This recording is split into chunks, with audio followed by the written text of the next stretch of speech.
કોંગ્રેસના ઉમેદવાર નક્કી થઈ ગયા છે। કોંગ્રેસે નીતિન રાણપરિયાને મેદાનમાં ઉતાર્યા છે, જેમાં ભેસાણ તાલુકા કોંગ્રેસના પ્રમુખ નીતિન રાણપરિયા રહી ચૂક્યા છે, તો ભાજપના કિરીટ પટેલ સામે નીતિન રાણપરિયાનો ટક્કર થશે। નીતિન રાણપરિયાના નામની સત્તાવાર જાહેરાત હજી બાકી છે। તો વિસાવદર બેઠક પરથી કોંગ્રેસના ઉમેદવાર નક્કી થઈ ચૂક્યા છે। આ સાથે જ કોંગ્રેસે નીતિન રાણપરિયાને મેદાનમાં ઉતાર્યા છે, તો ભેસાણ તાલુકા કોંગ્રેસના પ્રમુખ નીતિન રાણપરિયા રહી ચૂક્યા છે, જેમાં ભાજપના કિરીટ પટેલ સામે હવે નીતિન રાણપરિયાની ટક્કર થશે। નીતિન રાણપરિયાના નામની સત્તાવાર જાહેરાત હજી બાકી છે। સંવાદદાતા જય વિરાણી અમારી સાથે જોડાઈ ગયા છે। વિસાવદર બેઠક પરથી કોંગ્રેસના ઉમેદવાર નક્કી થઈ ચૂક્યા છે અને હવે નીતિન રાણપરિયા મેદાનમાં ઉતારશે, પરંતુ સત્તાવાર જાહેરાત હજુ બાકી હોય તેવું પણ જોવા મળી રહ્યું છે। જય જી ચોક્કસથી જણાવી દઉં કે જે વિસાવદર કોંગ્રેસ જે ચૂંટણી લડી રહી છે વિસાવદરમાં, ત્યારે ભાજપના ઉમેદવાર કિરીટ પટેલને જાહેર કરવામાં આવ્યા છે, ત્યારે હાલ જોવાનું રહી ગયું કે કોંગ્રેસમાં જે નીતિન રાણપરિયા જે છે તેનું નામ ચર્ચામાં જોર પકડ્યું છે, ત્યારે આવનાર સમયમાં જોવાનું રહ્યું કે કોંગ્રેસ ક્યારે જાહેરાત કરે અને ક્યારે નામાંકિત કરે છે। ભાજપના કિરીટ પટેલ સામે નીતિન રાણપરિયાને હવે ટક્કર થશે, પરંતુ કોંગ્રેસે જે જાહેરાત કરી છે તેની સત્તાવાર જાહેરાત હજી બાકી છે। શું લાગી રહ્યું છે? હાલ તો જે અમે જિલ્લા પ્રમુખ સાથે વાત કરી ત્યારે એવું કહ્યું છે કે જે ઉમેદવાર કે નીતિન રાણપરિયા અને ચંદ્રિકાબેન વાળોદરિયા આ બંનેના નામાંકિત કરવાની પ્રોસેસ ચાલુ કરવામાં આવી છે, ત્યારે આવનાર સમયમાં જે ઉમેદવાર કોણ જાહેર કરે તે જોવાનું રહ્યું છે। જી આભાર જય, માહિતી આપવા બદલ।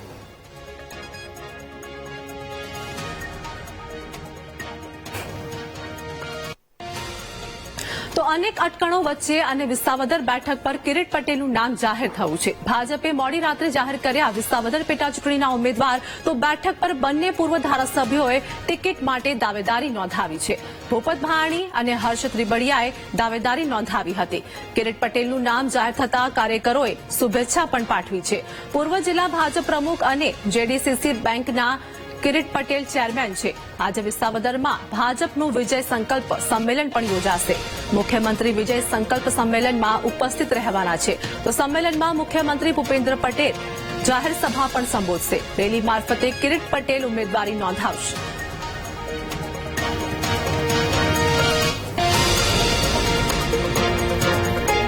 છું કે વિસાવદર વિધાનસભાની પેટા ચૂંટણીમાં મને ઉમેદવારી કરવાની તક આપી। આજે અમે અમારું નોમિનેશન ફાઇલ કરવાનો છેલ્લો દિવસ છે, એટલે આજે ફોર્મ ભરવાના છીએ અને આગામી દિવસોમાં વિસાવદર વિધાનસભામાં ભારતીય જનતા પાર્ટીનો જ્વલંત વિજય થાય એ માટે ભારતીય જનતા પાર્ટીના કાર્યકર્તાઓ કમર કસવાના છે અને આમ આદમી પાર્ટી હોય કે કોંગ્રેસ પાર્ટી હોય એને હરાવી અને ભારતીય જનતા પાર્ટી અમારા વિસ્તારમાં વિકાસની રાજનીતિ। તો કિરીટ પટેલે વીટીવી ન્યૂઝ સાથે ખાસ વાતચીત કરી હતી, જેમાં કિરીટ પટેલનું નામ જાહેર થતા જ કાર્યકરોએ શુભેચ્છા પણ પાઠવી છે અને પૂર્વ જિલ્લા ભાજપ પ્રમુખ અને જેડીસીસી બેંકના કિરીટ પટેલ ચેરમેન પણ છે, જેમને વીટીવી ન્યૂઝ ગુજરાતી સાથે ખાસ વાતચીત કરી છે। આજે વિસાવદરમાં ભાજપનું વિજય સંકલ્પ સંમેલન પણ યોજાવાનું છે। 87 વિધાનસભાની જે ચૂંટણી જાહેર થઈ છે, ત્યારે આજે ભાજપના જે ઉમેદવાર છે કિરીટ પટેલ તેની સાથે વાત કરવાનો પ્રયત્ન કરશું। કિરીટભાઈ, આજે તમારી જે ઉમેદવારી જાહેર થઈ છે, આજે તમે ફોર્મ ભરવાના છો, કેવી તૈયારી શું છે? આજે વિસાવદર મત વિસ્તારમાં જ્યારે ભારતીય જનતા પાર્ટીએ મને તક આપી છે, ત્યારે માનનીય મુખ્યમંત્રી શ્રી ભૂપેન્દ્રભાઈ પટેલ સાહેબ, અમારા લોકપ્રિય નેતા આદરણીય શ્રી જયેશભાઈ રાદડિયા સાહેબ, જૂનાગઢના સાંસદ શ્રી રાજેશભાઈ ચુડાસમા સાહેબની ઉપસ્થિતિમાં અમે આજે નામાંકન પત્ર દાખલ કરવા જઈ રહ્યા છીએ। ખૂબ જ મોટી સંખ્યામાં વિસાવદર, ભેસાણ અને જૂનાગઢ તાલુકામાંથી અંદાજે 15,000થી પણ વધારે લોકો, અત્યારે 2 કિલોમીટર જેટલી લાંબી લાઈનો અહીંયા આવવા માટે લોકો આવી રહ્યા છે। મને ખાસ ખુશી અને આનંદની બાબત છે કે આજે આજના દિવસે વિસાવદર માર્કેટિંગ યાર્ડ હોય કે જૂનાગઢ માર્કેટિંગ યાર્ડ હોય, ત્યાંના વેપારી આલમના મિત્રો પણ પોતાનો કામ ધંધો આજે હરાજી બંધ રાખી અને આ કાર્યક્રમમાં જોડાવાના છે। ખાસ કરીને કેવા મુદ્દા પર તમે ચૂંટણી કરવાની? વિકાસના મુદ્દા ઉપર અમે ચૂંટણી લડશું। છેલ્લા 14 વર્ષથી આ વિસ્તારમાં અમારું પ્રતિનિધિત્વ નથી।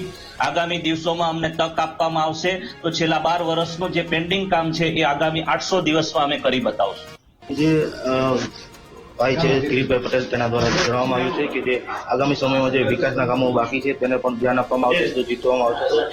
હાલ જે ભાજપના જે ઉમેદવાર છે થોડી વારમાં આ સભા સંબોધવાના છે, ત્યારબાદ સીએમ પણ આવવાની તૈયારી છે તે પણ જાણવા મળી રહ્યું છે. ત્યારે આવનાર સમયમાં જે કોંગ્રેસના પણ ઉમેદવાર થોડી સમયમાં જાહેર કરવાના છે ત્યારે જોવાનું રહ્યું કે મતદારો કેની ઉપર મતદાન કરશે તે જોવાનું રહ્યું. જય વિરાણી, VTV ન્યૂઝ, વિસાવદર. તો કડી વિધાનસભાની પેટા ચૂંટણી માટે ભાજપના રાજેન્દ્ર ચાવડા મેદાનમાં છે. કડી વિસાવદરની પેટા ચૂંટણી માટે ઉમેદવાર જાહેર કર્યા. કડી બેઠક પર રાજેન્દ્ર ચાવડાનું નામ જાહેર થયું છે. કડી બેઠક માટે ભાજપે રાજેન્દ્ર ચાવડાની પસંદગી કરી છે. જેમાં હાલ વાત કરીએ મહત્વના સમાચાર. રાજેન્દ્ર ચાવડા આજે ઉમેદવારી પત્રક ભરવાના છે. તો કડી વિધાનસભાની પેટા ચૂંટણી અંગે વાત કરીએ કે કોંગ્રેસના રમેશ ચાવડા સામે રાજેન્દ્ર ચાવડાની ટક્કર થશે અને કડી બેઠક માટે ભાજપે રાજેન્દ્ર ચાવડાની પસંદગી કરી છે.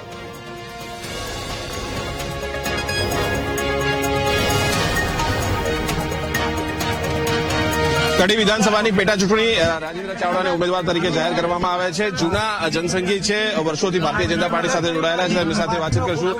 રાજેન્દ્રભાઈ, આપની પસંદગી થઈ, શું પ્રથમ પ્રતિક્રિયા? કારણ કે વર્ષોથી આપ પક્ષ સાથે જોડાયેલા છો, જનસંઘથી જોડાયેલા છો, વર્ષોથી કાર્યકર્તા રહ્યા છો. પાર્ટીએ મારી કદર કરી અને મને જે ટિકિટ આપી એ બદલ હું પાર્ટીનો ખૂબ ખૂબ આભાર માનું છું. પ્રદેશનું અને કેન્દ્રનું નેતૃત્વ માન્ય વડાપ્રધાન નરેન્દ્રભાઈ મોદી સાહેબ, જેપી નડ્ડાજી, રાષ્ટ્રીય અધ્યક્ષશ્રી, કેન્દ્રીય ગૃહમંત્રી અને સહકારિતા મંત્રી અમિતભાઈ શાહ સાહેબ તેમજ પ્રદેશનું નેતૃત્વનો તમામનો હું ખૂબ ખૂબ આભાર માનું છું. પેટા ચૂંટણી છે, આમ તો લગભગ 2-2.5 વર્ષ જેટલો સમય છે, પરંતુ લાગે છે પડકાર છે, કારણ કે 2 વખતથી ભારતીય જનતા પાર્ટી તો જીતે જ છે, પરંતુ પડકાર એવું લાગે છે તમને પેટા ચૂંટણીમાં પડકાર મળશે એવું? ના, મને તો કોઈ પડકાર હોય એવું લાગતું નથી. કોંગ્રેસ તરફથી જે પ્રચાર કરવામાં આવી રહ્યો છે અથવા પ્રચાર થઈ રહ્યો છે, ગઈકાલથી તેમને સભાઓ પણ શરૂ કરી દીધી છે વિસ્તારની અંદર, પણ કેટલાક આંતરિક વિવાદ પણ તેમના દેખાય છે કે આંતરિક વિવાદ પણ જોવા મળી રહ્યો છે, પણ પ્રચાર કડીમાં એમને શરૂ કરી દીધો છે. અમારો પ્રચાર પણ હવે શરૂ થઈ ગયો છે અને શરૂ થઈ જશે બાકી જે વિસ્તાર છે ત્યાં, અને એમાં કોઈ તકલીફ પડવાની નથી. લાગે છે સંપૂર્ણ બહુમતી મળશે અને રેકોર્ડ તૂટશે એવું? સંપૂર્ણ બહુમતી મળશે અને રેકોર્ડ પણ તૂટશે.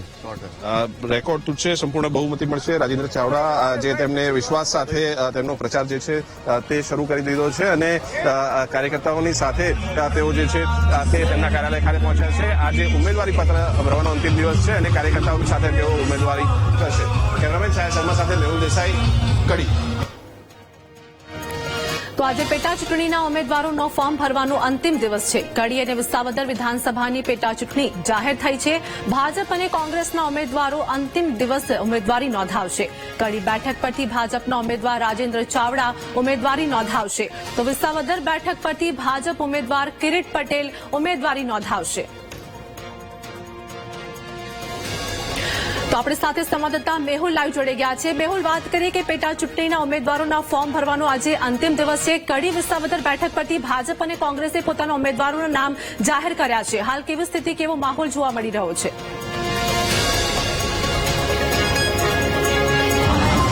બિલકુલ ત્યાંથી હું આપને દ્રશ્યો સીધા બતાવવા માંગીશ. કડી વિધાનસભાની જે પેટા ચૂંટણી છે ત્યાં ભારતીય જનતા પાર્ટીના કાર્યાલયના છે આ દ્રશ્યો, કે જ્યાં આજે ઉમેદવારી પત્ર ભરવા માટે ઉમેદવાર જે રાજેન્દ્ર ચાવડા ગઈકાલે નામ જે જાહેર થયું છે તે જશે. સમગ્ર જે ટીમ છે તે અહીંયા ઉપસ્થિત છે, તેમની સાથે વાતચીત કરશું. બેન, જે પ્રમાણે ઉમેદવારના નામની ગઈકાલે મોડી રાત્રે જાહેરાત થઈ, પેટા ચૂંટણી છે, આમ તો છેલ્લા 2 ટર્મથી ભારતીય જનતા પાર્ટીમાં કરશનભાઈ સોલંકી હતા, જે પ્રકારની સ્થિતિ છે, લાગે છે કોઈ પડકાર મળશે કે પછી એકતરફી ચૂંટણી બની રહેવાની? અમારા સૌના લાડીલા કરશનભાઈના અવસાનની આ ખાલી પડેલી જગ્યામાં પાર્ટીએ રાજેન્દ્રભાઈ ચાવડાને ઉમેદવાર તરીકે જાહેર કર્યા છે. ભારતીય જનતા પાર્ટી માટે કોઈ પડકાર નથી. પાર્ટીની અવિરત વિકાસ ગાથા, ગામના છેવાડાના માણસ સુધીની સુવિધા અને આ રીતે જે વિકાસ થયો છે, અને માનવીના ખાલી સુવિધાનો વિકાસ નહીં, પરંતુ એની શિક્ષણની વ્યવસ્થા હોય, આર્થિક વ્યવસ્થા હોય, એની પોતાની દર્દી તરીકેની એક સેવા લેવાની હોય તો આ બધા જ કામ જે પાર્ટીએ કર્યા છે અને અમારી બહુ મોટી ભારતીય જનતા પાર્ટીની અમારી ટીમ છે. એ ટીમના કારણે અમારા સામે કોઈ પડકાર નથી. અમે રાજેન્દ્રભાઈ ચાવડાને ખૂબ જંગી બહુમતીથી જીતાડશું એ અમારો સંકલ્પ છે અને અમે એના માટે કટિબદ્ધ પણ છીએ. સુરેશભાઈ, લાગે છે આ જે પેટા ચૂંટણી છે તેની અંદર કોઈ પડકાર છે અને ખાસ જે પ્રકારે અત્યારે કોંગ્રેસની સ્થિતિ છે, ગઈકાલે જ આપણે જોયું છે કે વિવાદમાં જાહેરમાં જોવા મળી રહ્યો છે. એક તો પહેલી વાત કે સામે કોઈ પણ પાર્ટી લડશે, અમારે એના સાથે મતલબ નથી. અમારા ચૂંટણી આ મહિનો નથી, અમારા 5 વર્ષ ચૂંટણી હોય. આદરણીય નરેન્દ્રભાઈ મોદી અને ભૂપેન્દ્રભાઈ એમના કામો એટલા બધા છે અને અમારા કાર્યકર્તાઓ ગામમાં પણ ઘર દીઠ અમારા કાર્યકર્તા છે અને એ લોકો વચ્ચે જઈ અને આ યોજનાઓ સમજાવી અને આપણે જોઈએ છે કે 46,000ની લીડ આદરણીય અમારા સાંસદ હરિભાઈને મળી હતી, પણ અમારી કલ્પના એના કરતા ખૂબ મોટી લીડ મળે અને અત્યારે હાલ જે સ્થિતિ છે રાજકીય સ્થિતિ એ પ્રમાણે કોંગ્રેસ જે હોય પણ ભારતીય જનતા પાર્ટીના કાર્યકર્તાઓ અને અમારું નેતૃત્વ એટલું મજબૂત છે કે હું માનું ત્યાં સુધી અમારી આજ સુધીમાં સૌથી વધુમાં વધુ લીડ મોટામાં મોટી આવશે એવો અમને નેતાઓ અને અમારા કાર્યકર્તાઓ ઉપર વિશ્વાસ. સીજે, એન્ટી ઇન્કમ્બન્સીની વાત સાથે કોંગ્રેસ લોકોની વચ્ચે જઈ રહી છે, પણ ગઈકાલે આપણે વિવાદ જોયો છે, જાહેરમાં નિવેદનો પણ થયા છે. આંતરિક વિવાદ પક્ષનો કોંગ્રેસનો જે છે તે રહ્યો છે અને તેમનું કહેવું છે કે એન્ટી ઇન્કમ્બન્સી સાથે તેઓ લોકોની વચ્ચે જવાના છે.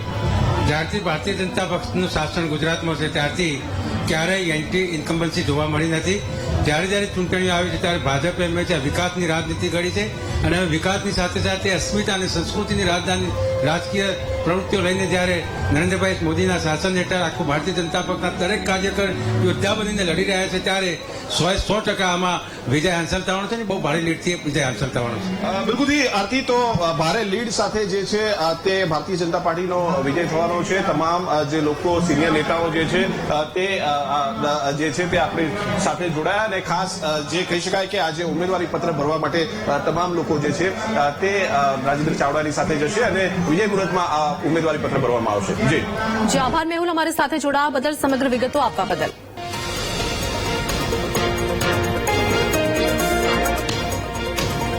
તો સમાચારોમાં વધુ અપડેટ માટે ડાઉનલોડ કરો અમારી એપ્લિકેશન VTV Gujarati.com. સમાચારમાં હાલ બસ આટલું જ. નમસ્કાર.